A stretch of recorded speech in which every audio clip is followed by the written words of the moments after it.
So we're like little reproductive organs of God, I like to say, like mushrooms to mycelium, in a great garden for souls called Earth, having our souls fine-tuned with life experiences, good and bad, and to be recycled back into the great waters like a drop of water into a pool. It is forever seamlessly a part of it all, never to be separated again. The source of all is God. The essence of all is eternity. The substance of all is the macrocosm, which is never born but is always coming into existence through eternity. Therefore, it will never be destroyed. For eternity is indestructible, nor does anything in the cosmos perish, as the universe is encompassed by eternity. We will keep going to higher or lower planes until the end of time, and on the highest possible plane will be like beings of light, and yet God will still be far above. When the universe dies, we'll be absorbed again, as we are all derived from God, with an analogy to a thought process, meaning that God is doing something similar to thinking of us as we live. We don't have the capacity to understand beyond this, and after God finishes this process, we will all cease to be. Our physical bodies are made up of things of the earth, and our body clay, and all of our organs are similar and matches with various fruits and stuff. That's why we can see ourselves in nature so much. And I would say our brain is like a mushroom with our nervous system and everything. I think that's where it comes from, mushrooms.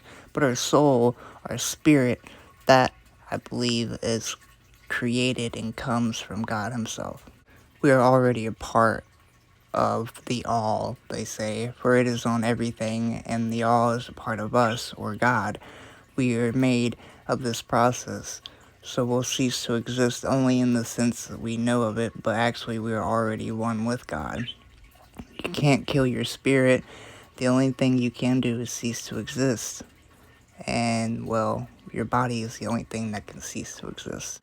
They say you need to gain access to the mysteries and apply them to your life before you can enter the kingdom of God again. Otherwise, you'll end up in Sheol. And if it is not eternal the first time, in the end, it will be eternal. But if you end up in Sheol, and if there is a reincarnation process, it will continue over again.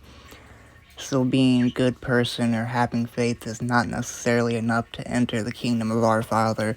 The whole Jesus' life was for the initiation our spirit must go through to free ourselves of the ego. The ego has been being crucified for ages already through us being veiled or shielded from the being aware of the earth experiment as planned by God and engineered by God. I believe God engineered this earth experience for the noble purpose of humanity gaining relatively fast spiritual and emotional growth through direct first-hand experiences. The harder the experience, the faster the growth was the reason. This is what I come to understand anyway. The ego going off on its own, being disobedient just because it felt like it, and then having to be brought back into control, well, that's not necessarily such good news. But if God had planned this fall in consciousness for the noble purpose of achieving the fastest path to spiritual growth, well, that's real good news then.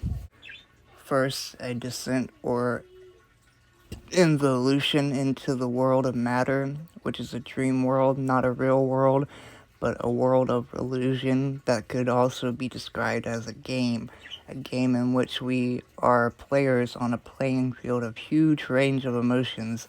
These emotions could be seen as tools, not necessarily as something negative in itself. Secondly, our stay in that world and our working our way through it, becoming masters of our emotions instead of being controlled by them. And finally, our ascension or evolution out of this world again, with the conscious awareness we have gained through this whole process. They say you must descend before you can ascend, which is true in a lot of ways, so you can truly appreciate the positive things when you do ascend and have negative to compare to the positive. But we have already fallen, we've already descended, that's the whole point of the Earth experiment. I highly advise against most and pretty much all glacial or qlipothic practices and currents for descent because a lot of them are specifically designed to confuse and consume, especially if you do the 11-year descent with the qlipothic tree of the dead.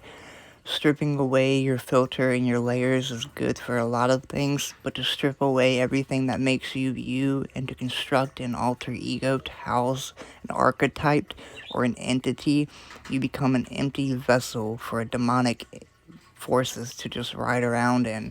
And I got to the fourth degree 4 years into the practice before I seen what it was. And other members also warned me out of it as well because they were too late, supposedly. See, there are things this practice can do and these personalities can do. You can splinter your own personality this way, and you construct an alter ego to do and achieve things your normal self would be too scared or weak to do. I wanted to become more confident, make money, etc. And boy, my alter ego I crafted hated things and got me into trouble. Most of the time, I would gamble at the casinos, spend literally thousands of dollars in shoes and other dumb, reckless stuff, drugs, you name it. It just really wasn't a good mental state, but eventually ended it. And during an incredible spiritual experience, I was shown the fall of man and shown how to climb the Sephiroth or the tree of life and leave the qliphotic by an angel of teal, beautiful, indescribable light. And of course, if someone does end up working it like I did, it'll be meant to be and for their growth anyway. But a lot of people don't realize pretty much all of these paths are specifically meant and designed to bring you to your lowest points. So you will bring in chaotic energy, and in your life, it just won't be very stable. It feeds off of chaos, and a stable, organized life will be the first thing to go. And in my experiences, is how it was, and all my friends' experiences as well. And when this does happen, don't be complaining why your life is miserable and so chaotic, because I mean, you bringing it in yourself. And it is not a thing to really play with. Most are not even remotely qualified to perform or instruct on the process of redemption and reintegration of adverse spirits. There are other ways and safer ways of refinement, reintegration, and transmutation, trust me.